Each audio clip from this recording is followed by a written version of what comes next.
여러분 안녕하세요. 국회 천천박사입니다. 많은 분들이 저한테 이렇게 물어보세요. 천천박사님, 저는 2천만 원 있는데 뭘 해야 하나요? 사업해도 괜찮은가요? 영업은 자신 있는데 예산이 부족해요. 그리고 저는 자본은 충분한데 뭐가 제일 하기에 좋은 사업인가요? 오늘은 예산과 강점에 맞는 모델이 뭔지 제대로 다뤄보겠습니다. 준비되셨나요? 시작합니다. 일전에 같은 한 50명 정도 되는 어르신들을 모실 때 방문양 주간보호 요양원 투자금과 수익은 자세히 다뤘습니다. 그래서 오늘은 핵심만 빠르게 정리하고 넘어갈게요. 아직 안 본들은 영상을 꼭 봐주세요. 방문요양 49인 기준으로 투자금은 4천에서 5천만 원, 월 수익은 343만 원에서 490만 원, 회수 기간은 2, 3년입니다. 주간보호 49인은 투자금이 3억 5천에서 4억, 월 수익은 700에서 1000만 원 정도, 회수 기간은 3, 4년이고요. 요양원 49인은 투자금이 8억에서 9억 정도 자기 자본 들어가는데 건물값이 별도예요. 월 수익은 1715만 원에서 2천만 원 정도라고 말씀을 드렸죠. 자, 이 영상 안 보신 분 보고 오시고요. 투자금 대비 수익은 알겠어요. 그런데 나한테 맞는 건 어떤 사업이에요? 이렇게 물으신다면 오늘 영상의 그게 핵심입니다. 예산도 중요하지만 더 중요한 건 여러분의 강점입니다. 방문요양, 영업력이 있다면 도전하세요. 솔직히 말씀드릴게요. 방문요양은 전국에 이미 17,000개 이상 운영 중입니다. 경쟁이 살인적이에요. 천천박사님, 그럼 이제 방문요양은 늦은 건가요? 꼭 그렇지만은 않습니다. 하지만 두 가지 중 하나는 꼭 있어야 됩니다. 하나는 영업력, 또 하나는 온라인 마케팅입니다. 성공 조건 첫 번째, 영업력입니다. 나는 사람 만나는 걸 좋아한다. 어르신과 이야기만 금방 친해진다. 요양보호 선생님들과 관계 맺는 게 자신 있다. 이런 분들이 방문요양 하셔야 됩니다. 실제 사례를 말씀드릴게요. H씨는 보험 영업을 10년 하신 분이에요. 개원 3개월 전부터 복지관 5곳 돌면서 그리고 지역에 있는 이장단과도 이야기를 하고 친분을 맺으면서 어르신과 친분을 쌓으셨고 요양보호사 학원을 매주 방문해서 관계를 형성했어요. 개원 3달에 30명을 확보를 하셨고 1년 후에는 80명까지 늘려서 월 순수익 600만 원, 700만 원을 만드셨습니다. 성공 조건 두 번째, 온라인 마케팅입니다. 나는 SNS 운영이 자신 있다. 블로그 글 쓰는 거 좋아한다. 검색 상위 노출 방법 안다. 이런 분들도 방문형 하셔도 괜찮습니다. K씨는 온라인 마케팅을 5년을 하셨어요. 네이버 블로그를 매일 포스팅하고 인스타그램 릴스를 제작해서 3개월 만에 검색 1페이지에 노출이 됐어요. 온라인 문의만으로 월 5명씩 증가해서 3년 후에는 무려 120명, 순수익 1000만 원 이상을 만드셨습니다. 그런데 이런 분들은 절대 하지 마세요. 사람 만나는 거 싫어하는 분, 영업 전혀 못하는 분, 온라인 마케팅 모르는 분, 일단 시작하고 보자는 마인드를 가지신 분, 이런 분들은 4천만 원 방문량에다가 날립니다. 숨겨진 함정도 있어요. 첫 번째, 요양보호사 선생님들 구하기 정말 어렵습니다. 특히 시골이나 중소도시는 요양보호사 구인난이 심각해요. 두 번째, 관리 업무가 산더미입니다. 영업하랴, 행정하랴, 고충 처리하랴, 시설장이면 혼자 해야 하는 일이 정말 많습니다. 결론입니다. 방문요양은 자본이 없지만 영업력이 있다면 도전할 수 있습니다. 예산은 4, 5천만 원 정도. 필수 강점은 영업력 또는 온라인 마케팅입니다. 주간보호는 은퇴 후 제2의 인생으로 많이 하십니다. 투자금은 대략 3억 5천에서 4억 정도 49인 기준으로 들어갑니다. 하지만 평범한 센터는 생존을 못하는 상황입니다. 왜냐하면 어르신들한테 선택권이 있거든요. 출석률 떨어지면 바로 적자가 납니다. 성공 조건은 특화 프로그램입니다. 첫 번째 특화 프로그램, 운동 특화 프로그램. 전문 물리치료사가 상주하고 재활 운동기구를 갖추는 거예요. 이 센터 다니니까 허리가 좋아졌어요. 이런 말을 들으실 수 있어요. MC는 물리치료사 출신이에요. 재활 운동 프로그램 특화해서 재활 전문 주간보호센터로 포지셔닝 했죠. 개월 3개월 만에 대기자가 15명이 넘어갔고 출석률 92%를 유지하면서 월 순수익 1000만 원을 만드셨습니다. 조건 2는 힐링 프로그램 특화입니다. 원예치료, 음악치료, 미술치료.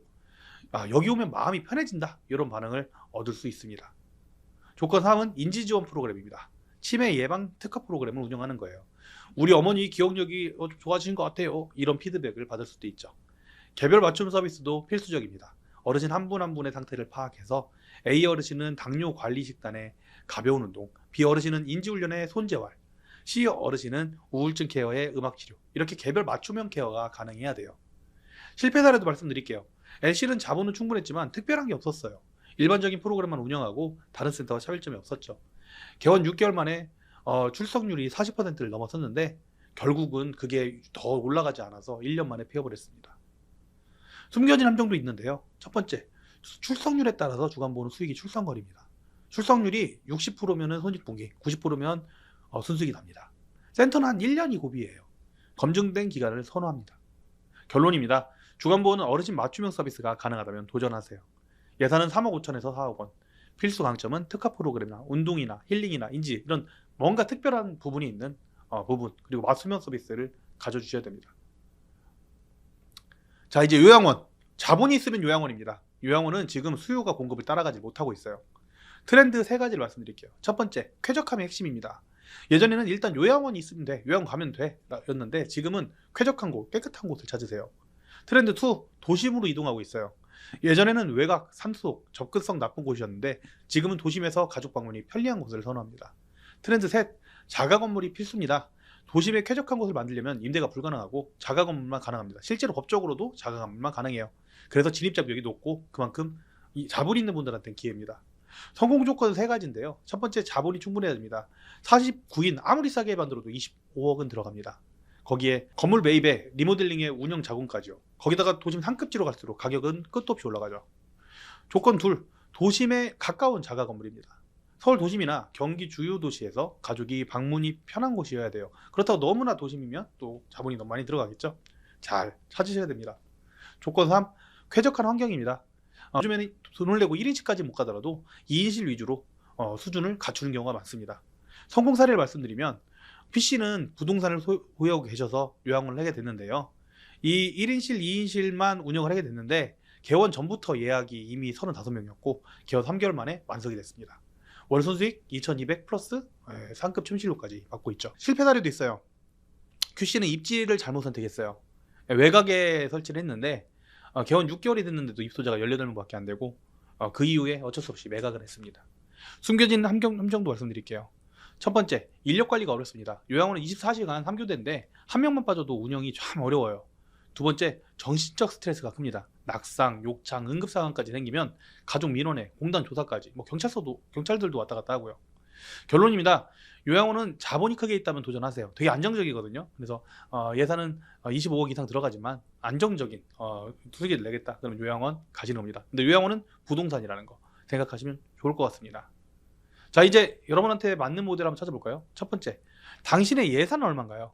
예산이 5천만 원 이하면 방문 요양만 가능합니다. 3억 5천에서 4억 이상 있다, 주간 보호 가능하고, 25억 이상이면 물론 뭐 현금을 25억 가지고 있는 건 아니지만 요양원 가능합니다.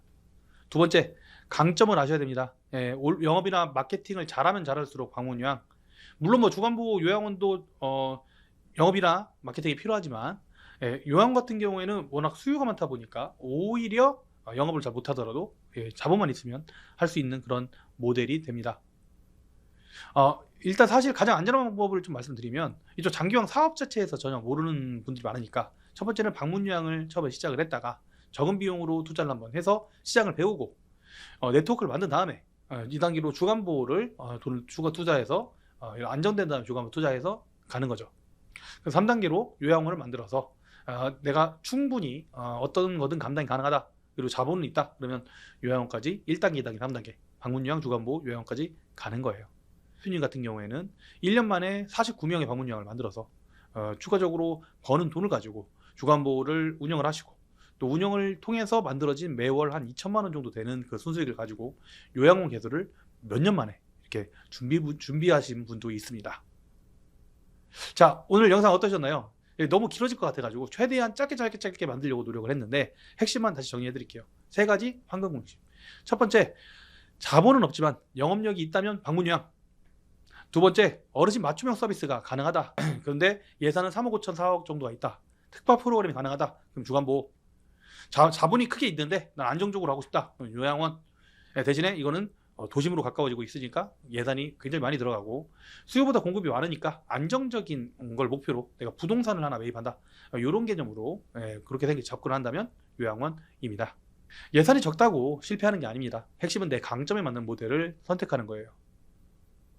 3가지 질문도 확인하세요. 내 예산은 얼마인가? 내 강점은 뭔가? 어떤 방식을 선호하는가? 그리고 여러분들에게 꼭 드리고 싶은 말씀이 있습니다. 예산에 따라서, 대표님의 상황에 따라서 첫 사업을 어떤 사업을 할지 달라질 수 있어요. 또 사람마다 몇 인내 정원을 해야 되는지 이런 것들도 다 달라질 수가 있죠. 따라서 국회에서는 처음 장교양 사업을 접하는 대표님들을 위한 창업 포럼을 주기적으로 개최하고 있고, 어느 정도 군번 대표님들에게는 제가 직접 시간을 내서 무료로 상담을 해드리는 일생에 단 한 번 무료 상담도 공원 사업으로 진행하고 있습니다. 이 무료 사업 같은 경우에는 고정 댓글에 넣어드리겠습니다. 오늘도 긴 영상 끝까지 시청해주셔서 감사드리고요. 저는 국회의원 천천박사였습니다. 여러분의 성공적인 창업을 진심으로 응원합니다.